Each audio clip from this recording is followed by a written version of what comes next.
Welcome to another episode of Real Estate, Real Life, Real Talk, Real Live, and the Real Secrets of Money with your host, myself, Damon, the agent. I want to thank each and every one of you all for joining me each and every Friday at 12 noon. Today is Friday, April the 4th, 2025. Now, time is flying, y'all. As I previously mentioned last week about those taxes, taxes is due very soon, so make sure you get yours in if you have not gotten it in already. But as always, you all know I like to always begin my show with talking about the latest world of real estate. So today I'm going to talk about the various different liens. Liens are what are normally placed against properties. Now, many people ask about things such as tax liens, they ask about judgment liens, HOA liens, but I just want to go over a few so people can clearly understand. Now, first of all, it's the mortgage lien, okay? The mortgage lien, this is the home loan that is known as the first mortgage, the first deed of trust, a first mortgage and priority over all subsequently recorded liens. And the reason why I mention this one first is because I'm going to talk about next the HOA lien. Now, many people don't seem to understand, but HOA properties can actually foreclose your property if, and the key word is if, there are no liens such as the mortgage lien that takes priority over all other liens against the property. Now, let's say hypothetically you have a mortgage and you also have a HOA. In many cases, people sometimes tend to not pay their HOA fees due to various reasons. And the HOA association can actually slap a lien against your property, but they cannot do a writ to foreclose unless there is no first mortgage, meaning the mortgage lien against the property. If there are no mortgages on the property and you are in an HOA, I strongly recommend that you do pay your HOA because they can file a writ for foreclosure. On social media, about a couple of weeks ago, there was a young lady in, I think it was North Carolina or Georgia, in which she owed her HOA. They foreclosed her home and she didn't have any mortgage on it and she couldn't understand. But a HOA lien is a legal claim placed on a property by the homeowners association for unpaid dues or fines. And people don't seem to understand that, but keep that in mind. A tax lien, okay? People always ask about tax lien. Tax liens are involuntary and occur when a homeowner does not pay their federal, state, or local tax. Now, what that means is the state or the federal or the local tax slaps a lien against your property, meaning that if you sell the property, they'll get their money. A mechanic's lien. A mechanic's lien is when a person hires a contractor for material supplier or other professional to perform a service such as home modeling or a repair. And when the homeowner fails to pay them, those people can slap a mechanic liens against the property. Now, there are various types of liens. I'm going over some of them, such as a landlord liens. Many states provide landlord liens to allow the landlord to recover unpaid rent. So, for example, let's say a property manager, for example, was trying to collect money for a rent from a tenant and a tenant move. They can slap a landlord lien on their new property.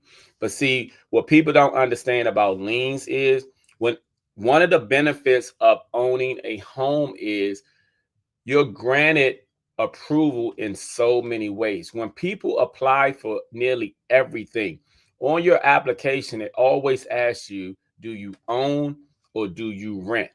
The reason this question is asked, because I know people be like, why are they asking, do I own or rent? What does that have to do with anything? It has a lot to do with your approval rating on a lot of things. Like when you go into the store and apply for credit cards. The reason it does is, like, for example, certain stores and whatever you're applying for has a minimum qualification. A lot of times, sometimes people do not meet that minimum qualification. But if they are a homeowner and the moment they plug their social security number in, and then once they run it, once they tie that social security number to a mortgage or to a home, your approval rating shoots up drastically. The reason your approval rating shoots up so much is because if you fail to pay them, they will slap a lien against your property. That is the reason why there are so many different liens. Like I didn't mention, but I'm going to mention a child support lien. If you owe child support, what happens is child support enforcement will slap a lien against your property if you own a home with the intent of recovering the unpaid money. This is what happens. And when people decide to sell their house, then all of those debts are basically paid. That this is why when a buyer buys a home and they hire a lawyer or a title company, the title company has to make sure that the title is clear before transferring over the property to the new buyer. The reason I had to make sure they're cleared is because if all these liens are slapped against the property, the title is not clear. And the reason why liens get slapped against property is because that homeowner owed somebody something somewhere. It could be J.C. Penney, credit cards. You can owe anything. Whatever you own, if you are a homeowner, they will slap a lien against your property, and everything must be satisfied, from taxes to people doing repairs to HOA to landlord to construction liens. There are all types of liens out here. But the benefit of being a homeowner is, let's say you don't have the money to pay these things, such as taxes, and you have a home. Okay, if you sell your home, the proceeds from the equity that has built up in your house over time will basically go, some of the proceeds will go to pay all the judgments, a lien against your property. So keep in mind that there are various liens out here and you have to be mindful of them. But when you're a homeowner, they slap liens against properties quick. And the liens need to be satisfied before the home can even be sold to the new buyer. Okay. All right. I'll be back with my Q&A, y'all.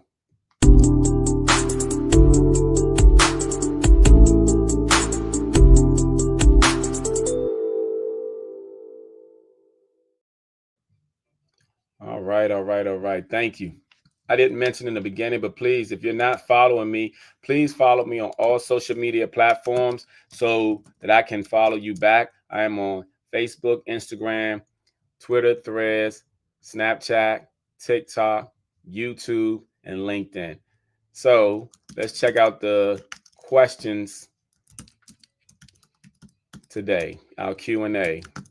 So I have the first one.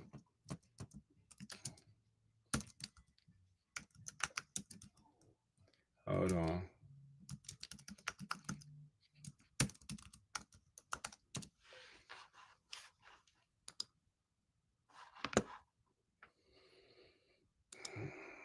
Okay, let me go to this. All right, so basically the first question is, what's the difference between a regular community and an estate community? What's the difference between a regular community and an estate community? A regular community can be basically, let's say hypothetically, wherever you live at, that community. An estate community, 9 times out of 10, is a gated community. It is a community that's normally gated.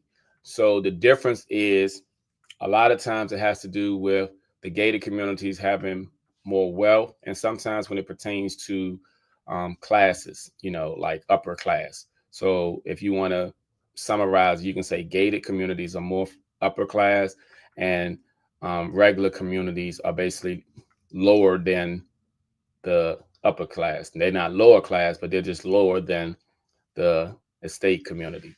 So that's one question. Let me see if I have another question. Okay, hold on. All right. All right, I got another question, but that's not pertaining to real estate. So, all right, y'all, I have a couple of houses coming up this week. So we're talking about the house of the week.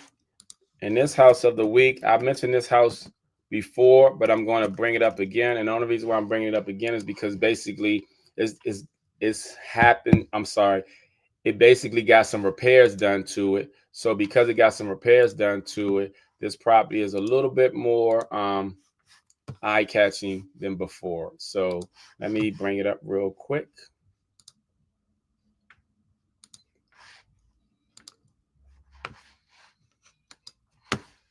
All right.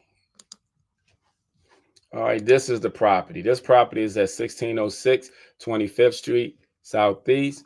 As you all can see, this is a huge, massive home. This home has a lot of potential. Okay, it's a 3 bedroom, 3.5 bath in the main house. That's right, the main house. It's an in-law suite in the back. Okay, also with the in-law suite right next to it is a workshop, a rec room, storage, two-car garage. It has a basketball court. It also has an area where there was once a swimming pool. The homeowner decided to put grass there, but if you wanted to put the pool back, then you can. Has a lot of space. Totally, it's over 12,000 square feet. Totally. Living areas over 7,000 square feet. Now, this house currently is at 875.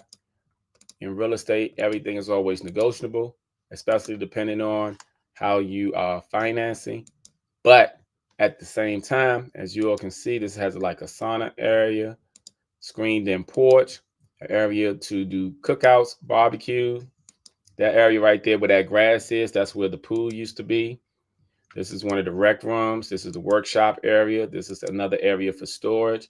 This is the two-car garage that actually leads here to the in-law suite. So let's say hypothetically you had in-laws and you didn't want them in the main house because you all were, I don't know, making out or maybe having a disagreement. But at the same time, though, you can easily get a property like that, and that would be something to have because of the fact that it's nice. It's still in DC. So for those who like to stay in the city, hey, that property 1606 25th Street, it is the house of the week. Have some other houses coming up soon. So now I have a guest coming up, but let me come back. Hold on.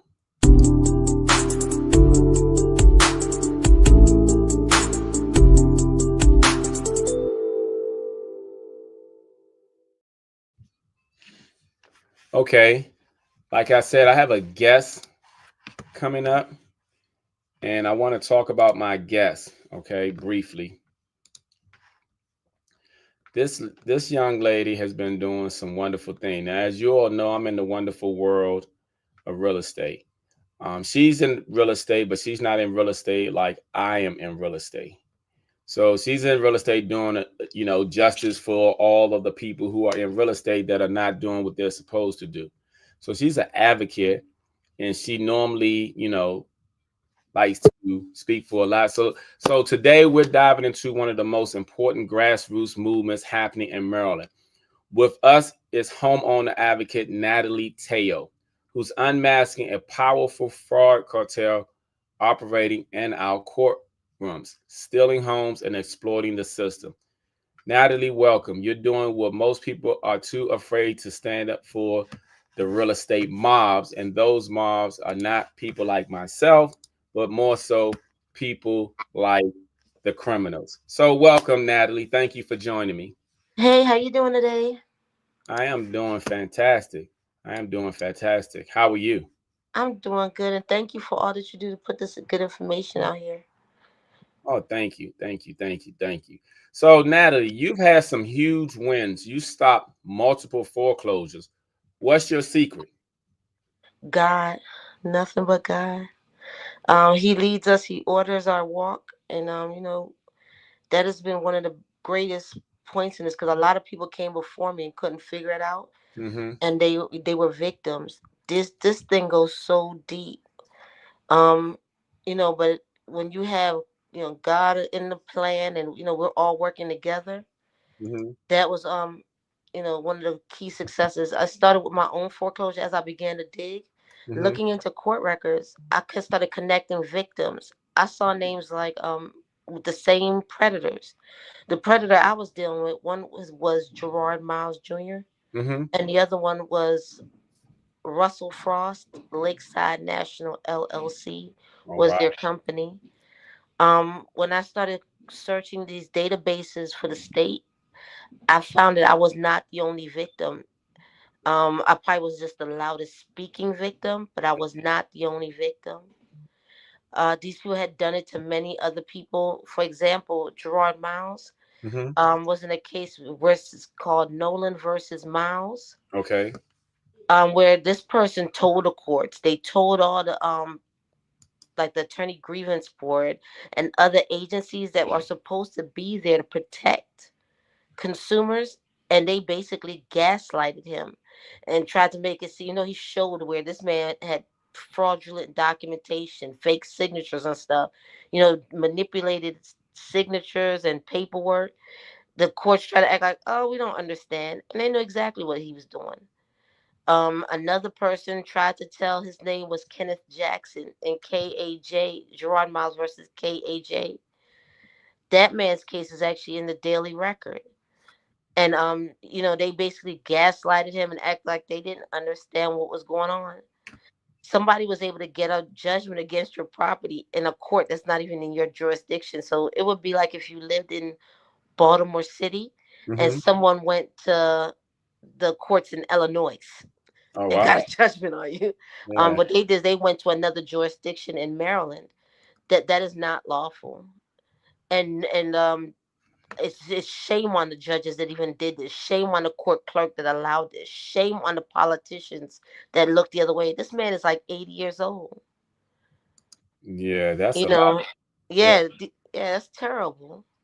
Yeah. So I hear that now you've got a rally plan to call them out. What's Yep. happening?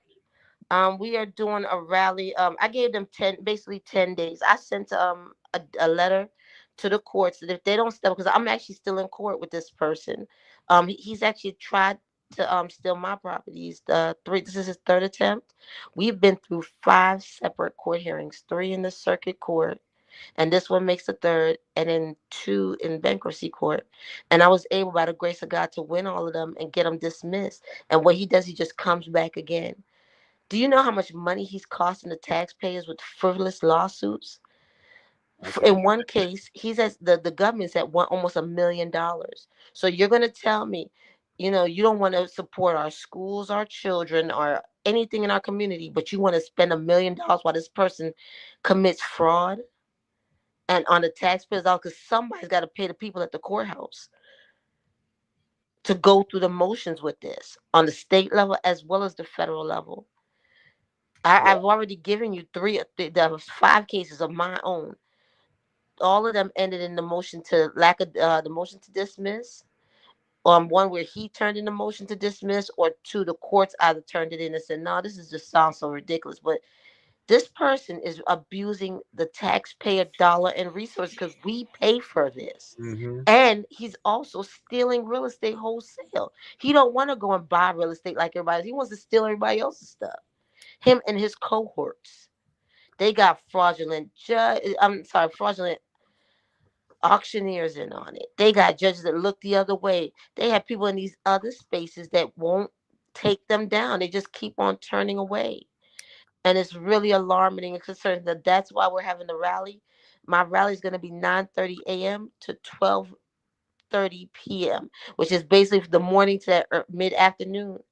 I'm basically I'm calling out the government, and I'm calling out politicians, and I'm calling out anybody else that stand for fraud. I don't stand for it, and we're coming there to break it up. There Uh, will be there. I'm asking the community stand with me. It's not just me. This is everybody. They mhm. go after elderly people. They go after minorities, women. They don't have there's no like safety zone. Right. So how can people get involved? Well, basically, one of the things is I'm asking them to come out to the rallies. It's going to be held at 111 Calvert Street, right in front of the courthouse, but it's going to be on the sidewalk, not on the actual courthouse steps. We're rallying out there, from 9:30 a.m.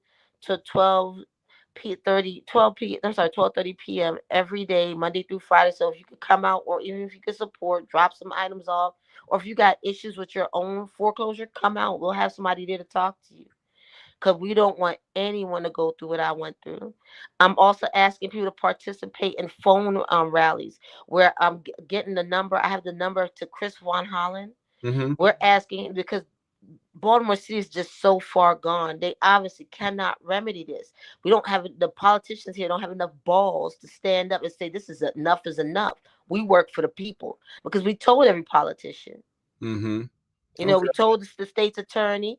My lender got charged for a theft scheme $100,000. They dropped the ball Oh, wow. and said, "Oh, we'll bring it back later." It's been 2. It's been 3 years. When is later coming? So should Right. he hurt 80 more people? Right. Wow. So, what's your final message to anyone listening? That if you are a victim, or you know someone that's a victim, or you want to prevent being a victim, because guess what, it could be your house next or your neighbor's house next, please contact me as soon as possible. Please help me to fight this fight, and to to strategize, to to mobilize everyone. I need everyone's help. And so I have a contact number that could be reached at. Hold on. And Okay. I have also, please participate in my petition. It's on change.org. I'll also send these links to you. Okay. And oh, I'm sorry, there's one more thing I left out. Okay. I'm also encouraging anybody who works in the state government. If you see something, say something. We are backing you. If you want to be a whistleblower, guess what? If they did $3 million worth or $30 million worth of fraud, you will be compensated, because the government got something called a whistleblower protection, and Hmm. you will also be compensated for telling. We want people to be compensated that are willing to be honest and expose fraud. So if you think you know something, say something. We will help you protect your anonymity if that's the case, because we want to make sure we can get as many people in the state that's willing to be honest. We're trying to get those people back, and let them feel comfortable operating in a place or in a space in the state that doesn't make them feel bad for telling us something that is going real far left. Okay. So, what are your social media platforms so people can possibly follow you? I'm on Facebook. If you put "Stop Mortgage Fraud," 875 North Howard Street, Baltimore, BALTO, Maryland, by Lakeside / Frost and Miles. That's my Facebook page. Also, I have a here's my phone number that someone could call me directly at. What's your number? I'll put it in the chat. Oh, okay. It's 30. I'm sorry. It's Let me get it right here. Burner 301. Let me put it in. 301 709 8823. Okay. I Okay. also teamed up with a great nonprofit called Worship Life Ministries. They also are passionate about helping homeowners stay in their properties. Okay. And I'm working with a nonprofit out of PG County. I'm doing notaries for for people that need notaries, that are fighting foreclosure through their nonprofit. So please, definitely. Okay. All right. I just posted it up there for people to see. So, Natalie, thank you for your courage, your clarity. Everyone listening, get involved. Don't wait until your name is on the docket if you are going through a similar situation. I put Natalie's number up there. Also, her social media is for. Can you repeat your social media one more time for everyone? Okay. It's Stop Foreclosure. I'm sorry. I'm sorry. Stop Mortgage Fraud. 875 North Howard St. dot BALT. Mm-hmm. And what I'll do is I'm gonna put a link in your in the chat. I'll put here. I'm gonna copy so that way. And if they have anything they want to post on there, please post their situation right up there. I'm trying to get anything out there to let people know we want you to be protected, and Okay. you got an outlet in me. Awesome. Well, listen, Natalie, I thank you for your time. I thank you for coming on my show. We'll be in contact. I have your information right there. I'll leave it up for a while. So if anyone's out there and they need to talk to you about that, they can clearly reach out to you. I thank you for being an advocate for the people, for yourself. And I thank you for being encouraged. And thank you for joining me today. Thank you, man of God. I appreciate you. You're welcome. I appreciate you too. You have a great day, and we'll be talking soon. All right. Bye bye. All right.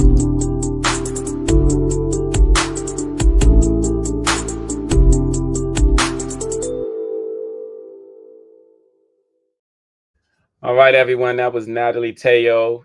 She's into stopping illegal mortgage fraud and foreclosure. So her name and numbers right there. Please reach out to her if you are going to going through a similar situation, you feel like that something's not right in your bones, or you feel like you need some help, you can always reach out to her. She's helping people in the community, just like I help people in the community. So the next topic of discussion is listening skills. Okay. I'm going to talk about listening skills because I feel like so many of us do not listen.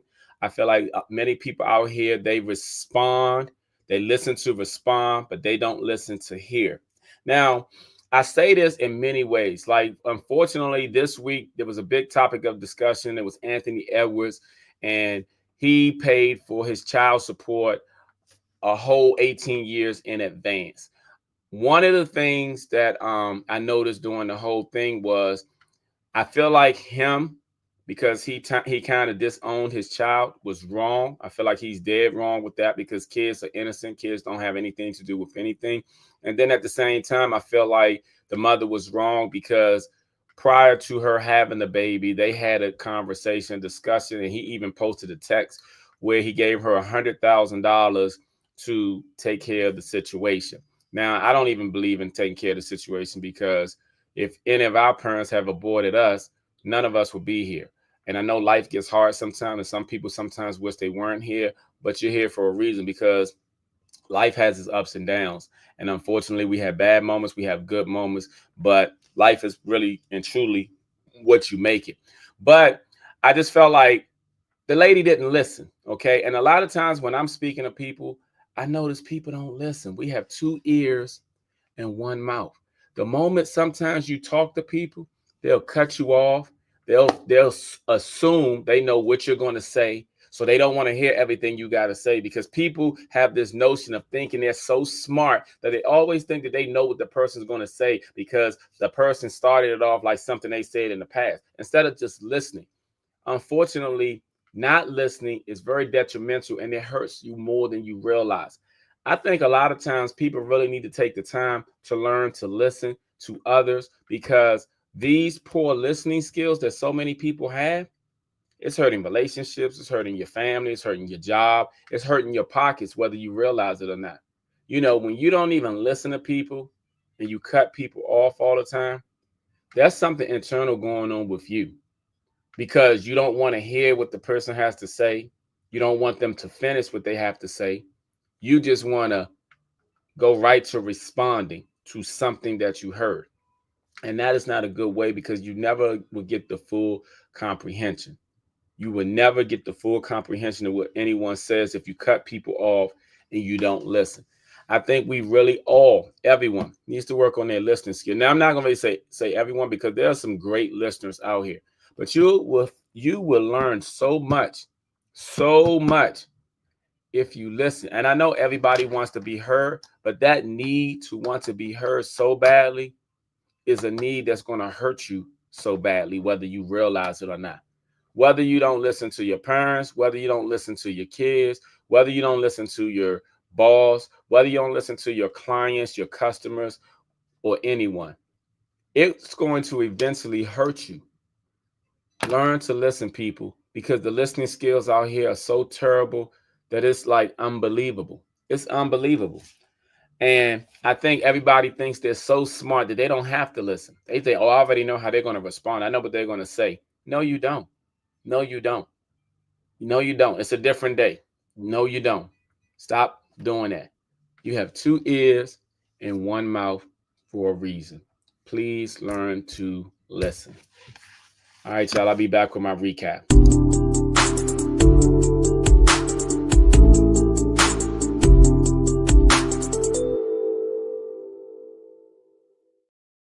All right, all right. Again, I want to thank each and every one of you all.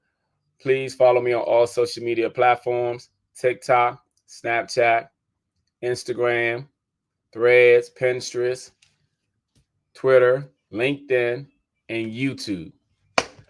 And my recap is liens, people. If you are a homeowner, understand when you fill out applications, the reason it has the questions, do you own or do you rent, is because if you own and they run your social security number and they tie it to a property, your approval rating shoots up. The reason why your approval rating shoots up is because they know that they're going to get their money. So they'll slap a lien against your property. So there are many various liens that are slapped against people's property. So the moment they decide to sell the property, the liens must be satisfied first. This is the reason why when people buy homes, the title companies or attorneys involved have to make sure the title is clear before they can transfer anything over to the next buyer. So please understand that. All right. And I just talking about listening skills. Listen, we all need to work on our listening skills because everybody want to be heard, but don't nobody want to listen. How can you be heard if you don't listen? What if people treated you like how you treating them? But sometimes we don't see the other side. And it's just like we all have different views, different opinions. The glass can be half empty, it can be half full. It just depends on your viewpoint of certain things. But you have to listen. You have to listen. Listening is a key skill. If you listen very well, you will learn so much. And I want to thank you all for joining me. I will see you all next week. Please make sure you all file your taxes because Lord knows I have to file mine and I am working on it. And I want to thank you for joining me. Have a great day and weekend. See you soon.